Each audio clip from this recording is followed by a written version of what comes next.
நெல்லை மாவட்டத்தில் கனமழை பெய்து வருகின்ற காரணத்தினால் பள்ளிகளுக்கும் கல்லூரிகளுக்கும் விடுமுறை அறிவிக்கப்பட்டிருக்கிறது.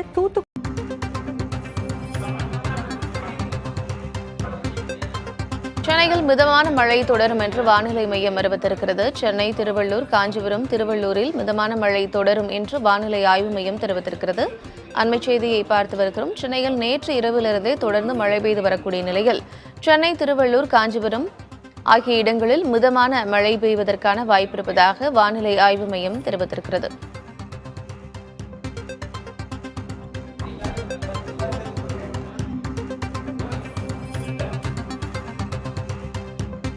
சென்னையில் கிண்டி, ராமபுரம் உள்ளிட்ட பல்வேறு இடங்களில் நேற்று இரவிலிருந்தே மழை பெய்து வரக்கூடிய நிலையில் சென்னை, திருவள்ளூர், காஞ்சிபுரம் ஆகிய மாவட்டங்களில் மிதமான மழை தொடரும் என்று வானிலை ஆய்வு மையம் தெரிவித்திருக்கிறது.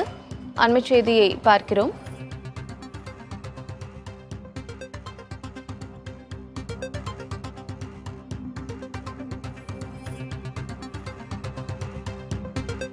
தனியார் வானிலை ஆய்வாளர் ஹேமச்சந்திரன் நம்மோடு தொலைபேசி வாயிலாக இணைப்பில் இருக்கிறார். அவரோடு பேசலாம். ஹேமச்சந்திரன், வணக்கம். தற்பொழுது 21 மாவட்டங்களில் மழை தொடரும் அப்படின்னு சொல்லியிருக்கிறாங்க. சென்னை, திருவள்ளூர், காஞ்சிபுரத்தில் மிதமான மழை தொடரும் அப்படின்னு கணிக்கப்பட்டிருக்கு. எவ்வளவு நாட்களுக்கு இந்த மழையை நம்ம எதிர்பார்க்கலாம்? சென்னையை பொறுத்த வரைக்கும் பரவலாக இரவு முதல் மிதமானது முதல் சற்றே கனமழை பதிவாகிட்டு இருக்கு. குறிப்பா அதிகபட்சமாக தற்போது கிடைத்திருக்கும் தகவல் படி பாத்தீங்கன்னா, சென்னை ஹிந்துஸ்தான் பல்கலைக்கழகம் மற்றும் கும்மிடிப்பூண்டி, அதே போல மணலி போன்ற பகுதிகளில் தலா 6 சென்டிமீட்டர் மழை பதிவாகி இருக்கு. இன்று முற்பகல் வரைக்கும் சென்னை புறநகர் பகுதிகளில் விட்டு விட்டு மழைக்கான வாய்ப்புகள் இருக்கு. சென்னை மட்டுமல்லாது விழுப்புரம், செங்கல்பட்டு, அதே போல மயிலாடுதுறை, காரைக்கால், நாகப்பட்டினம் மற்றும் தூத்துக்குடி, திருநெல்வேலி மாவட்டத்தின் கடலோர பகுதிகளிலையும் இன்று அதிகாலை முதல் பரவலாக மிதமானது முதல் சற்றே கனமழை பதிவாகிட்டு இருக்கு. கடலோர தமிழகத்துல இன்றைய தினம் மழைக்கான வாய்ப்புகள் இருக்கு. குறிப்பாக டெல்டா மாவட்டங்கள், மயிலாடுதுறை, நாகப்பட்டினம் மாவட்டங்கள்ல பலத்த மழையை நம்ம இன்று அடுத்து வரக்கூடிய 24 மணி நேரத்துல எதிர்பார்க்கலாம். சென்னையை பொறுத்த வரைக்கும் விட்டு விட்டு மழை முற்பகல் 10 மணி வரைக்கும் தொடரும். அதன் பிறகு மழையின் தாக்கம் குறையும்.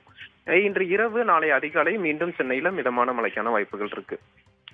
கடலோர மாவட்டங்களுக்கான மழை வாய்ப்பு குறித்து சொன்னீங்க. உள் மாவட்டங்களில் மழை தொடர்வதற்கான வாய்ப்பு இருக்கா? மழை பெய்வதற்கான வாய்ப்பு இருக்கா?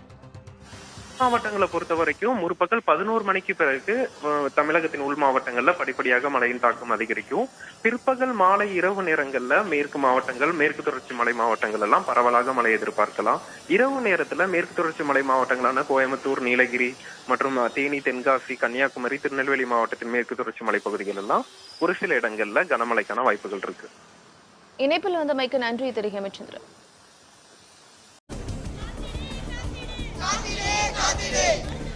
சென்னை கிண்டி அரசு மருத்துவமனையில் போராட்டத்தில் ஈடுபட்டிருக்கும் மருத்துவர்களுக்கு பிரேமலதா ஆதரவு தெரிவித்திருக்கிறார். மருத்துவமனை வளாகத்தில் போராட்டத்தில் ஈடுபட்டுள்ள மருத்துவர்களை சந்தித்து அவர் ஆதரவு தெரிவித்திருக்கிறார். இதை பற்றின மேலும் விவரங்களை எமது செய்தியாளர் மாணிக்கம் வழங்க கேட்கலாம். மாணிக்கம், வணக்கம். விவரங்கள் என்ன பகிரலாம்?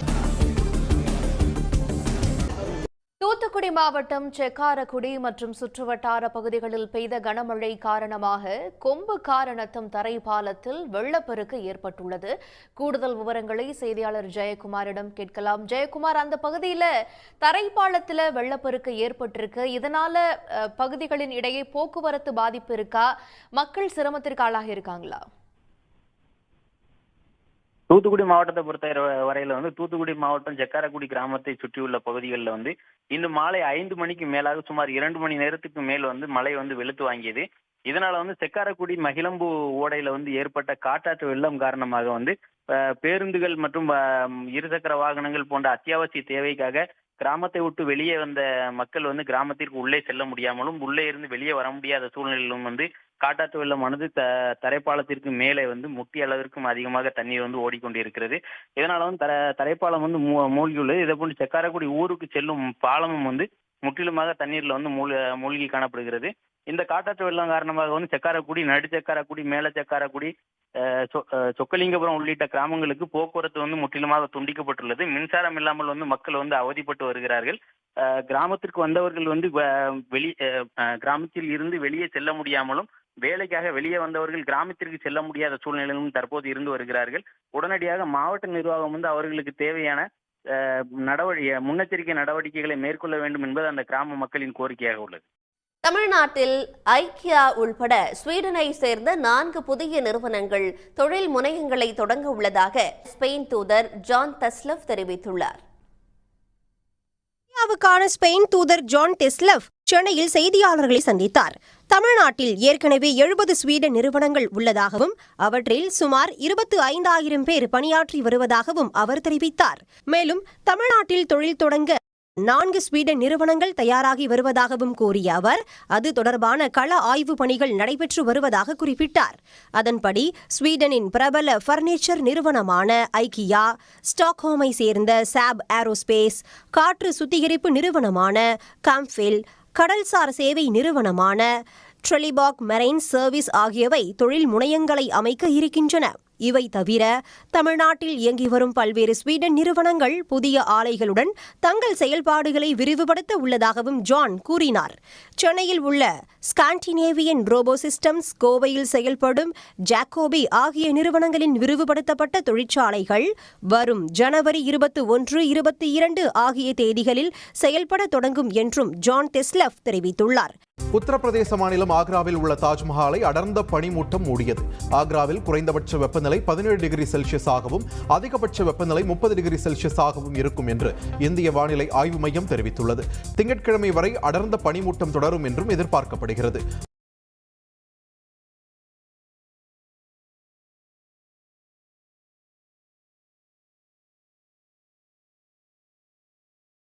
அரசு வேறு நிகழ்ச்சியில் கலந்து கொள்வதற்காக துணை முதலமைச்சர் உதயநிதி ஸ்டாலின் தூத்துக்குடி சென்றார்.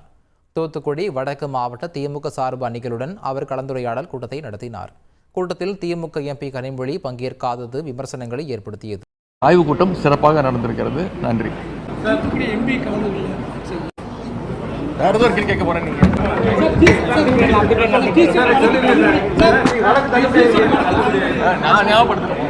ஆய்வுக் கூட்டம் சிறப்பாக நடந்திருக்கிறது. நன்றி.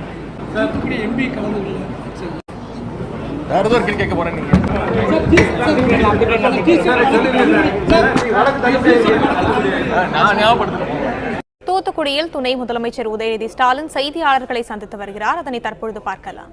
மாவட்ட ஆட்சித்தலைவர் தலைமையில் அங்கே இருக்கக்கூடிய அமைச்சர் பெருமக்கள் தலைமையில் சிறப்பு திட்ட செயலாக்கத்துறை சார்பாக ஆய்வுகள் மேற்கொள்ளப்பட்டு வருகிறது. இந்த 3.5 ஆண்டுகளில் என்னென்ன திட்டங்கள் அரசினுடைய அனைத்து துறைகள் சார்பாகவும் அந்த என்னென்ன திட்டங்கள் நடந்துகிட்ருக்கு, எந்தெந்த திட்டங்கள் எவ்வளோ தூரம் நடந்திருக்கு, எப்போ முடிக்கப்படும் அப்படின்னு டெட்லைன், ஏதாவது ஒரு சின்ன சுணக்கங்கள் இருந்தால் அது ஏன் அந்த பிரச்சனை அப்படிங்கிறதையும் சால்வ் பண்ணி திட்டங்கள்லாம் சீக்கிரம் மக்கள்கிட்ட கொண்டு போய் சேர்க்கறதுக்கான ஆய்வுக் கூட்டம் இன்றைக்கி தூத்துக்குடி மாவட்டத்தில் அனைத்து அரசு அலுவலர்கள், சட்டமன்ற உறுப்பினர்கள் அனைவரும் கலந்துக்கிட்டாங்க.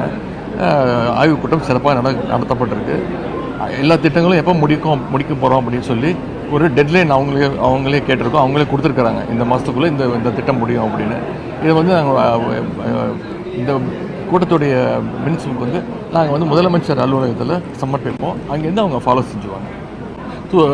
ஆய்வுக் கூட்டம் சிறப்பாக நடந்திருக்கிறது. நன்றி. கேட்க போறேன்.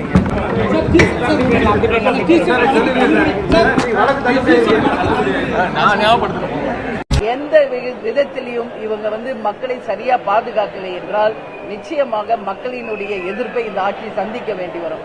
இன்னைக்கு தமிழ்நாடு முழுக்க நீங்க பாருங்க, அனைத்து மாவட்டங்களிலும் ஏதோ ஒரு பிரச்சனையில ஆர்ப்பாட்டம், போராட்டம் நடந்துகிட்டு தான் இருக்கு.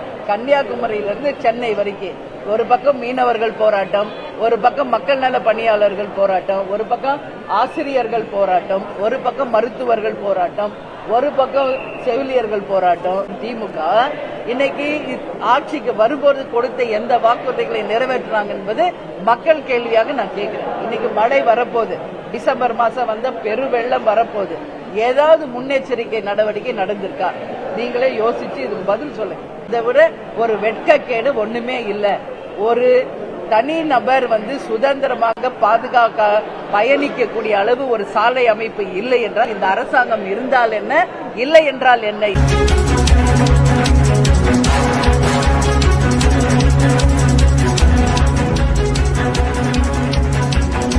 அரசு மருத்துவமனையில் மருத்துவர் கத்தியால் குத்தப்பட்ட சம்பவம் பெரும் அதிர்வலை ஏற்படுத்திய நிலையில் அரசு பல்வேறு பாதுகாப்பு நடைமுறைகளை தீவிரப்படுத்தியிருக்கிறது. அதன் ஒரு அங்கமாக அனைத்து மருத்துவமனைகளிலும் மீதம் இருக்கக்கூடிய 10 மருத்துவமனைகளிலும் காவல் நிலைய பூத்கள் அமைக்கப்படும் என்று தெரிவிக்கப்பட்டிருக்கிறது. இதன் காரணமாக அங்கு காவலர் ஒருவர் எப்போதும் நிலையாக இருக்கக்கூடிய நிலை என்பது ஏற்பட்டிருக்கிறது. பிரதான மருத்துவமனையான ராஜீவ்காந்தி, ஸ்டான்லி போன்ற மருத்துவமனைகளில் ஏற்கனவே நிரந்தர காவல் நிலையங்கள் அமைக்கப்பட்டிருக்கூடிய நிலையில் மீதம் இருக்கக்கூடிய இடங்களிலும் மருத்துவமனைகளிலும் மருத்துவக் கல்லூரிகளிலும் தற்போது ஒரு காவல் பூத் அமைக்கப்படும் என்ற தகவல் வெளியாகி இருக்கிறது. இதன் மூலமாக உடனடியாக மருத்துவமனையில் ஏற்படக்கூடிய பாதுகாப்பு சிக்கல்களையும் பொதுமக்களுக்கு தேவையான காவல் உதவிகளையும் அங்க இருக்கக்கூடிய பூத்தில் இருக்கக்கூடிய காவலர்கள் மேற்கொள்வார்கள் என்ற தகவல் வெளியாகியிருக்கிறது. தொடர்பான அறிவிப்பை சென்னை மாநகர ஆணையர் அருண் தற்போது வெளியிட்டிருக்கிறார்.